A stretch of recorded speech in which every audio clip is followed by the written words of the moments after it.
One of the main themes that we've been talking about here, why they have become dominant and maybe in some cases why they change. And Vivian started by talking about neoliberalism. We talked a lot yesterday about too big to fail as a kind of a policy, a specific policy example coming out of neoliberal ideas, although really contradicting them. But we've heard about a bunch of other interesting sort of lower level policy debates and sometimes hegemonic ideas that I think I'll at least touch on a little bit as I give a kind of theoretical overview, including today the climate change. At least one speaker, I think, talked about the drug war, which I think is a hegemonic idea that makes absolutely no sense. It's totally irrational. It's gone on for 40 years, but it's impossible to change, or almost impossible.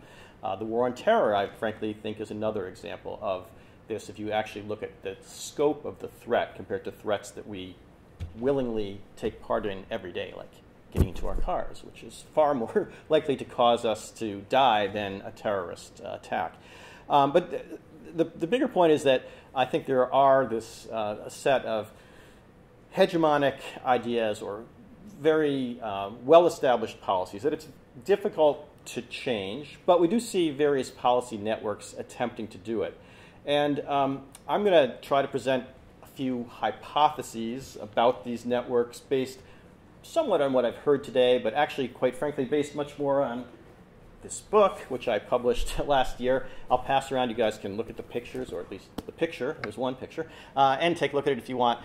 It's also all about the way in which, in most policy issues, we have contending policy networks who are fighting it out, trying to get their particular ideas in place and trying to displace or remove those of other organizations that are already present.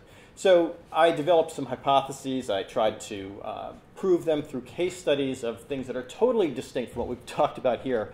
I looked at gay rights, conflicts over gay rights internationally, and over gun control internationally, and the way in which, for instance, the National Rifle Association has become very active at the UN and in countries like Brazil and many other countries around the world. So my hypotheses are kind of derived from that book, but I am going to link them up to some of the things that we've talked about here as well. And by the way, a lot of them are not, I put hypotheses in quotes because they're not true hypotheses, but I hope they're ideas that can kind of spark our discussion in the panel. First, coming out of political science, there are a lot of different labels that are given to these networks. The one I had been most familiar with was transnational advocacy networks, or maybe transnational activist networks, something that Keck and Sickink put out a few years ago. I don't really care too much which of these labels is actually used, and there are many others that have been used over the years. But I just wanted to note that the TANS idea, I think, is maybe more prevalent out there, or TANS label, than TPNs. One of the issues, I think, having to do with, that we've talked about that could be the source of some interesting research would be whether ideas make these transnational networks or whether the transnational networks make the ideas. Basically, what is the origin or the driver of these networks, which is, I think, a question that one of the leaders of the panels this morning actually gave. Looking at it as ideas creating the basis for networks, I think there is in the political science literature at least a large discussion of idea entrepreneurs, or at a lower level kind of policy entrepreneurs who propose particular types of policies. In fact, Con Hurley, I think his name is, was probably a good example of that with his proposal on too big to fail. Clearly trying to get that in place. But at the same time, I think once policy networks take up these ideas, there's kind of a reciprocal way in which they then make them more specific, make them into, I would say, ideologies, which require certain types of policies to be established. So there's this interactive aspect to the relationship between the ideas and the networks themselves. Another aspect of this in terms of what's driving these networks, going back to the question this morning, I think the question was posed, is it really just the ideas or the principles that are really driving things? And I do think that is in, at least the networks I was looking at, like the Gay Rights Network and the Gun Rights Network and their opponent networks, the policy entrepreneurs really do believe in what they're promoting. There's no question in my mind about that. And I think they're clearly true believers in free markets out there as well. But at the same time, as we discussed a bit this morning, there are also, I think, sort of what I call organizational factors that go into the way in which particular policy proposals are formed. So, for instance, different members of networks, let's say an NGO, might have an interest in increasing the size of its membership or its budget, and therefore might propose particular ideas that help do that, as well as ones that they particularly believe in. The competition between these types of actors also forces them many times to go to particular niches and develop very specific policy ideas that might differ in some ways from others who are in that same environment of policymaking. Profits, I think, also are important in understanding why particular ideas are proposed, particularly by corporations who are clearly parts of these networks as well. And as one of the speakers this morning mentioned, I think Matt, there's also a way in which some of these groups might be able to get more authority if their ideas are actually adopted. So those would all be reasons beyond just pure principles that these types of ideas, these types of networks might actually form. What about the identities of these networks? Well, I think coming from my background looking at transnational networks, the big focus has long been on NGOs or broader sets of non-state actors and trying to understand how they influence states and international organizations. So NGOs have really been the focus of this literature, which are mostly left-wing NGOs, as I'll talk about in a second. But corporations, I think, play a really significant part, both in funding NGOs and actually in being part of networks, sometimes secretly, sometimes openly. Foundations also, equally a very important part of this. And members of the media, although they might claim to be objective, I think are typically parts of these one or another network. And in fact, they're often a major target of influence by other network members like NGOs, trying to get particular journalists to basically buy into their side of a particular story. But just as important, and maybe even more, is the fact that I think states and the leaders of international organizations and bureaucrats in both of these entities are also key parts of transnational networks.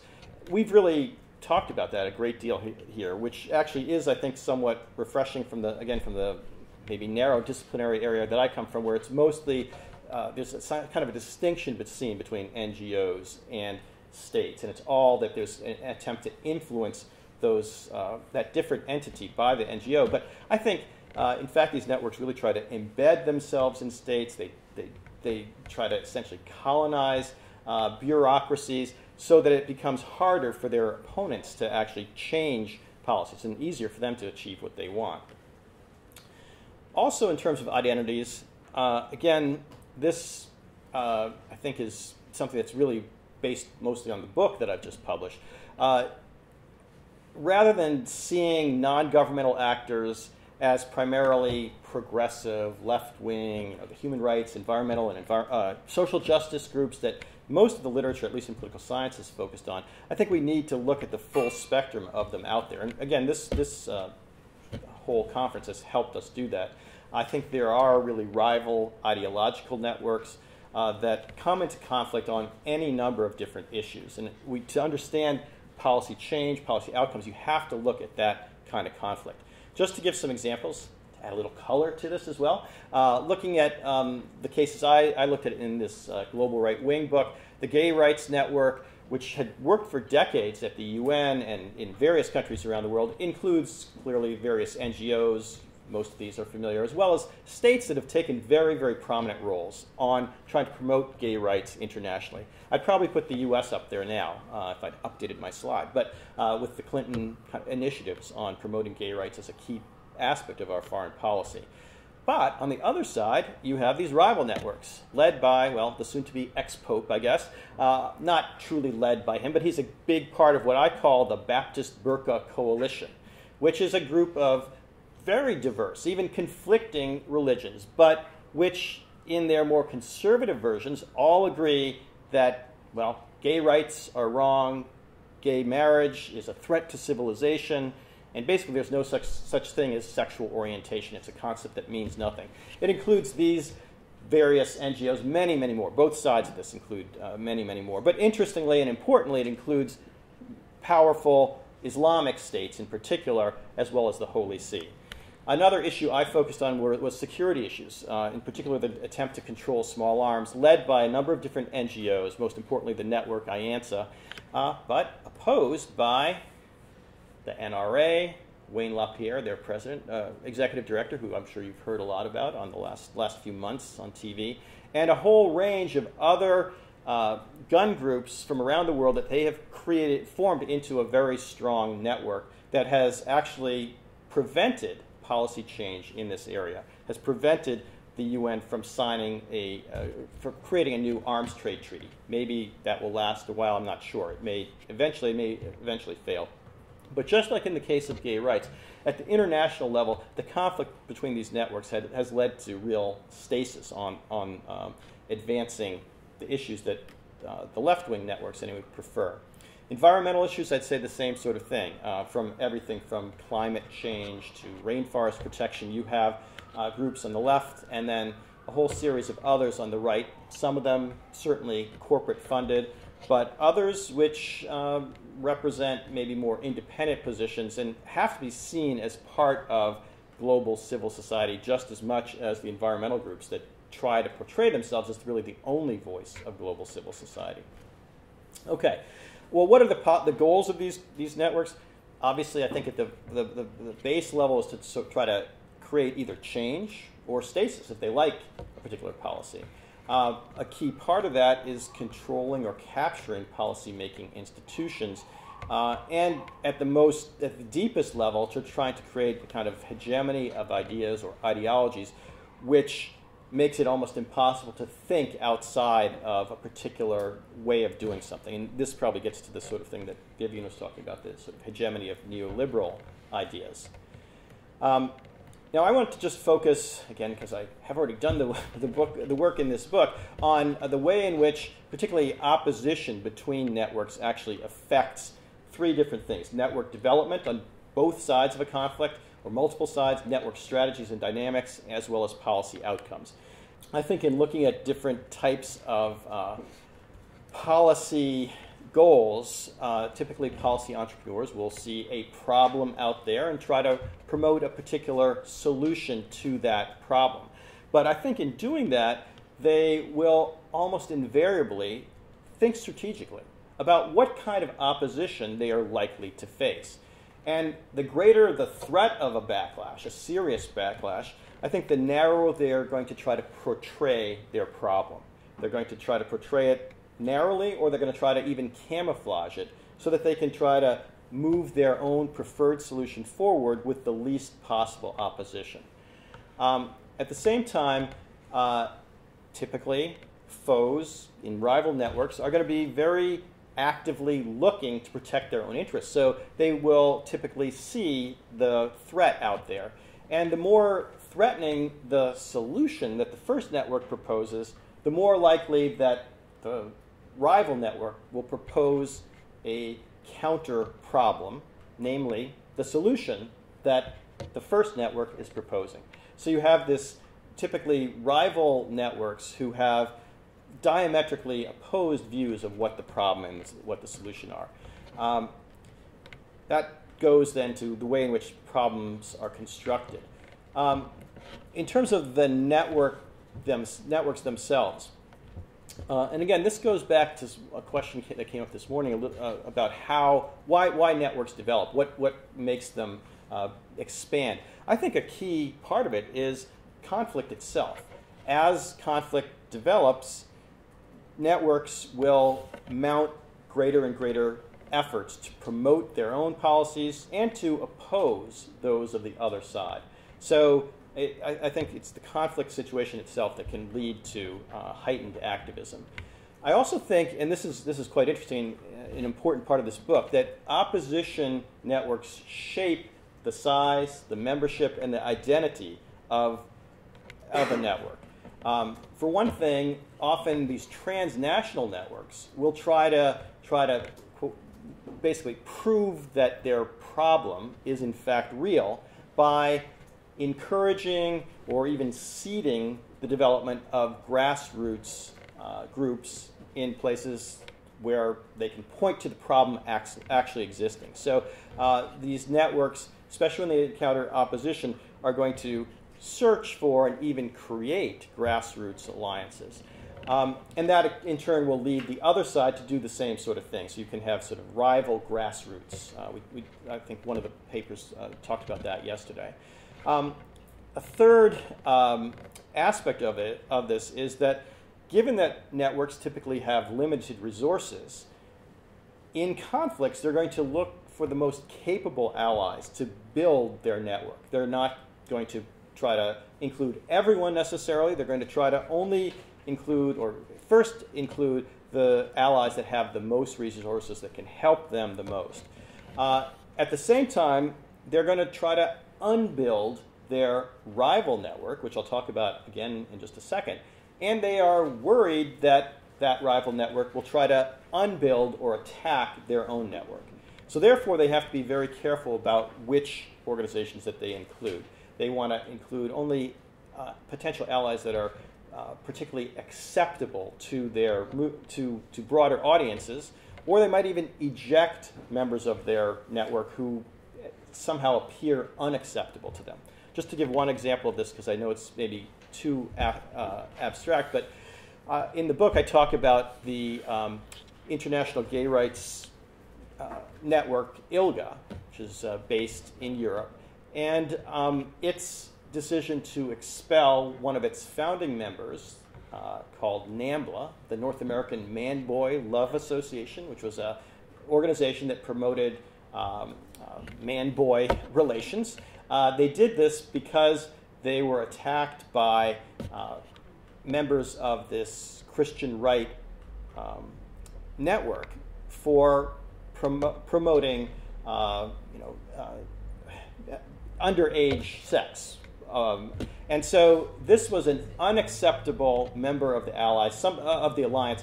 A group that actually was a founding member was allowed to be in there until it was attacked by the other side. So that attack actually shaped the very identity of this network. And it was an example of this kind of unbuilding that the Christian right was able to do against the gay rights network. In terms of the institutional arenas that these groups go into, I think clearly these kinds of strategic interactions will affect which institutions you try to promote your causes at. You'll go to institutions that are more friendly, or you'll avoid or leave institutions that are less friendly. For instance, Matt's paper this morning about the kind of move away from international efforts at global climate change policy, more towards what he called the local and experimental levels. I think that would be an example of trying to move from an arena that has proved a great frustration to one in which it's a little bit more open. But if an institution is particularly crucial, let's say the United Nations, which I think plays at least a symbolic role, then both sides will typically go into that institution. And the side that's weaker will simply try to block, slow, or warp the policies to at least reduce the power of their opponents. Another aspect of this is that the opposition to a particular network will affect the type of strategies that the network uses within the institution. To the extent that you dominate an institution, you're going to try to exclude the other side, and the other side may have to use more covert tactics to do that. And typically, if you can tilt the rules in your favor to keep the other side out, you'll try to do that as well as to weaken them as well. Another part of this that was actually a lot of fun to write, although in some ways kind of disgusting, was the way in which these groups go negative. Typically, I think the literature in political science looking at these networks has focused all on how these groups try to affirmatively promote their policies. But a key flip side to that, just as important, is the way in which they try to attack and denigrate the other side on all sorts of different aspects. Everything from the scientific basis for their beliefs. You see this in the gun rights fight. You see this in the gay rights fight, and many other climate change. Science is fought over. Morality, basic honesty of the different groups is also very, very much part of the fight. And it seems that the more negative one side is, the more that the other is given incentives to become negative itself. So these tactics lead often to very nasty policy battles, which you see in all the cases I've looked at. A couple of other quick aspects about ideas about strategy. I think if a network wins a particular local battle, it will typically try to hype that, make it appear that that is a crucial battle for the entire war that these two sides are fighting, trying to show that that particular battle lends momentum, makes their side inevitably the winner. Of course, the other side will deny that. But nonetheless, that's often what happens. And typically as well, networks, if they lose in a particular arena, they'll just try to hide it, downplay it, or they can hype that loss to show just how nasty the other side is and just how dangerous their ideas are. And again, you see this very much in some of the cases I looked at, particularly I looked at the way in which the National Rifle Association has become very active in Brazil and blocked a national referendum, or helped block a national referendum to ban the private sale of arms in Brazil. Okay, finally, the policy outcomes. I think often in the literature and political science, there's a lot of what we call selecting on the dependent variable, meaning that people who look at policy change look at successes of policy change. But if you start looking, start not selecting on the dependent variable, but just looking at policy battles, you find that many times they end as non-policy. Nothing happens. Or you have what I call zombie policy, which is basically just symbolic words that have no real meaning, at least at the time that they're issued. Maybe sometime later that it could change. That's the hope, I think. But these policy zombies basically are alive on paper, but inside they're dead. And another aspect of this discussion of outcomes is that the size of your network doesn't necessarily mean that you're going to be more successful. The density, that's the term that Keck and Sicking use. Because typically, as your side bolsters itself, the other will try to respond. And so there's kind of a balancing that takes place. I don't think that's the network density necessarily has a lot to do with outcomes. But I do think that there are a number of other things we have to look at to try to understand how conflicts end, and at least temporarily. I don't think they ever really end for the long haul. The groups continue fighting. But typically, I think persuasion plays a role. Although both sides typically are trying to persuade in diametrically opposed ways. For every persuasive tactic that the literature is focused on, like framing an issue in a particular way, or shaming an opponent, or trying to graft your particular issue onto something that's already out there, there are counter tactics, such as smearing, counter-framing, honoring someone who, or some policy that your opponent is shaming, or trying to sever a particular graft the other side is trying to reach. And finally, so I think a lot of it, framing, in fact, and persuasion doesn't play as big a role as the literature often assumes, because there's so much counter-framing going on. And so persuasion is less important. I think a lot of it has to do with just mobilizing prior constituencies and pre-existing allies, especially in institutions, especially in states, to get them active on an issue. Persuasion, I'm not even sure it really works many times. So overall, to conclude, I think these are just hypotheses. I do discuss them, try to provide some plausibility probes for them in this book. But one of the takeaway lines is that these transnational policy networks, or as some people talk about, the global civil society, it's by no means ideologically one-sided. It's not purely left-wing. It's not purely right wing. There are groups from different sides duking it out on all number of different issues. And a lot of it is far from civil. It's really an uncivil global civil society. Thanks a lot.